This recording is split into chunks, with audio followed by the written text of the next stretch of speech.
আমি তো করতে পারি না, আমরা গেছি আমরা মারণ লাগাইছে। কতজনে মিলে মারছে? প্রায় মারছে 20-25 জনে মিলে। তোমাদের মারধর করার কারণটা কি? আমিও করতে পারি না স্যার। কোন জায়গাতে ছিল ঘটনাটা? এটা খয়েরপুর এসে।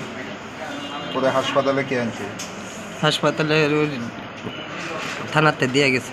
পুলিশে আনছে? হুম। কি দিয়ে মারধর করা হয়েছে? এমন লাঠি দিয়া রড দিয়া। কতজন আসলো তারা 20-25 জন আছিল। তুমি খয়েরপুর কি কারণে গেছিলে? খয়েরপুর আমার বাড়ি। তোমার নাম কি? অভিজিৎ দেবনাথ। বয়স কত? বয়স 27। বাড়ি? খয়েরপুর দলুরা।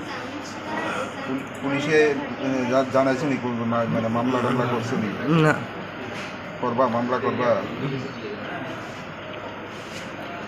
কারোর বিরুদ্ধে মামলা করবা নি?